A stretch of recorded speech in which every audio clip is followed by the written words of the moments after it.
Quando você pesquisa o ministério público de Jesus Cristo, é realmente espantoso como o seu ensino penetrou no coração de tantos tipos diferentes de pessoas. Ricos, pobres, jovens, velhos, poderosos ou influentes e todo tipo de criminosos. A pregação de Cristo transformou todo tipo de vida, de todo tipo de grupo social.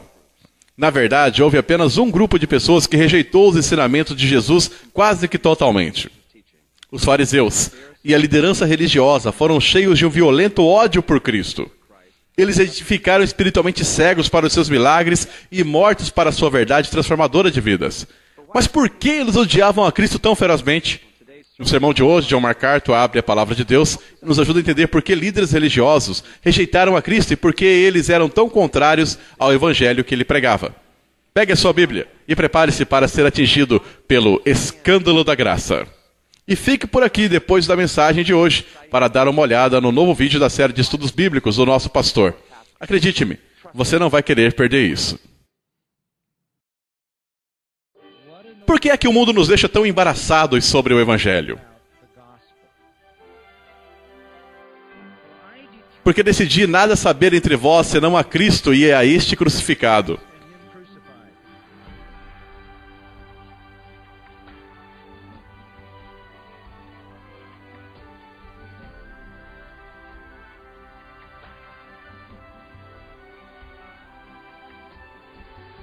Graça para você.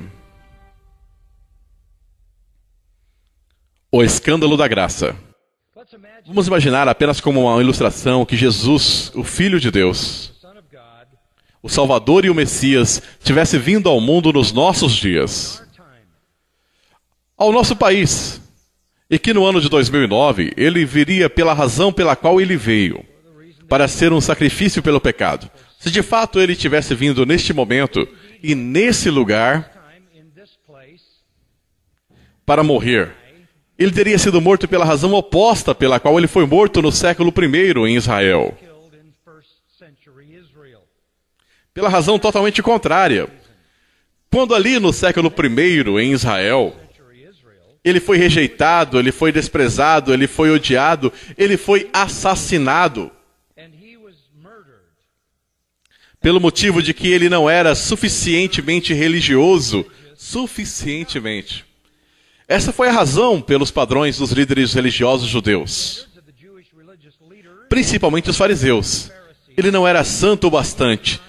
Se de algum modo santo, ele não era justo o bastante, se de algum modo justo. Ele não era suficientemente exigente, ele não era suficientemente legalista, ele não era suficientemente condenador, ele não era suficientemente intolerante. Ele não era suficientemente julgador, ele não era suficientemente discriminador. Ele tinha um padrão inferior à visão religiosa dominante do mundo.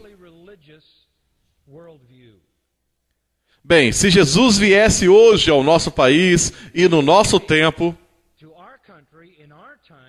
ele seria santo demais, demasiadamente justo, exigente demais, muito legalista, extremamente condenador, intolerante demais, muito julgador e extremamente discriminador. E a nossa geração o mataria por causa disso. Totalmente o oposto. Duas perspectivas diferentes. Duas sociedades diferentes em duas eras diferentes. A nossa cultura é altamente secular e extremamente imoral.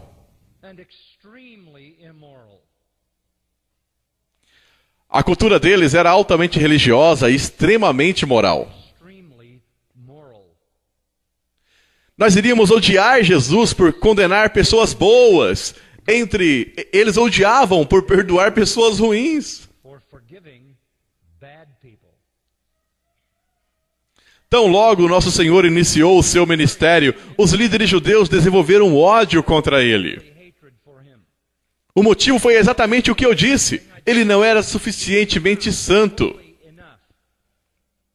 De fato, ele era tão irreligioso que eles concluíram que ele fazia o que fazia pelo poder de Satanás. Ele era tão profano que ele era energizado pelo próprio inferno.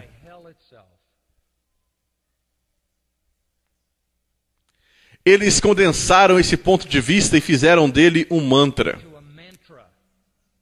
Eles o chamaram com desprezo de amigo dos pecadores.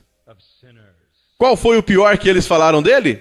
Essa foi a coisa mais desprezível e patética que eles inventaram sobre ele. O amigo, de fato, dos coletores de impostos e pecadores. Inacreditável, absolutamente inacreditável. Que ele se achegaria ao pecador ou permitiria que o pecador se achegasse a ele. No capítulo 15 de Lucas, todos os coletores de impostos e pecadores se achegam a ele para ouvi-lo. Mas os fariseus e os escribas começaram a murmurar, dizendo: este homem recebe pecadores e come com eles. Essa foi a questão que os levou a rejeitar Jesus. O ultraje era que aquele que reivindicava ser o mais santo e o mais justo Filho de Deus, aquele que diz ser o Senhor dos céus e o Messias, estava à vontade com pecadores. A separação define os fariseus. Eles nunca desejaram estar na companhia dos pecadores. Na verdade, o rabino costumava dizer: você só chega perto de um pecador somente para ensinar a lei àquele pecador. Na parábola de Lucas 18, onde o fariseu e o publicano vão ao templo para orar, o fariseu fica de pé e ora assim, a propósito de si para si mesmo, como está dito: Deus, obrigado por eu não ser como as demais pessoas, ladras, injustas e adúlteras, como este publicano. Nada havia, nada senão a mácula para os pecadores, para a categoria dos pecadores. Jesus ficava tão à vontade com pecadores. Resumindo, meus amigos, este era o escândalo da vida de Jesus. Esse era o escândalo do seu ministério. Ele era amigo dos pecadores. Você pode chamar isso de o escândalo da amizade com os pecadores, ou pode chamar isso simplesmente de o escândalo da graça. Jesus recebia bem os penitentes e pecadores, e Jesus rejeitava os fariseus impenitentes e cheios de justiça própria. Ora, é claro que essa é a glória do Evangelho, não é? Essa é a glória do Evangelho. Que Deus recebe pecadores. Essa é a glória do Evangelho. Paulo explica isso no coração da carta aos Romanos. Por exemplo, no capítulo 3, versículo 25, ele nos diz que Deus fez de Cristo uma propiciação através do seu sangue, que proporciona um sacrifício que satisfaz a Deus, recebido pela fé. Ele diz, através da fé. Então o versículo 26 acrescenta que Deus se torna o justificador daquele que tem fé em Jesus. Justificação e salvação vem sobre aquele que tem fé em Jesus. No capítulo 4, versículo 5, diz que ele justifica o ímpio porque a sua fé é atribuída como justiça. Então Deus justifica aquele que tem fé e que reconhece que ele mesmo é ímpio. Deus justifica o ímpio que tem fé.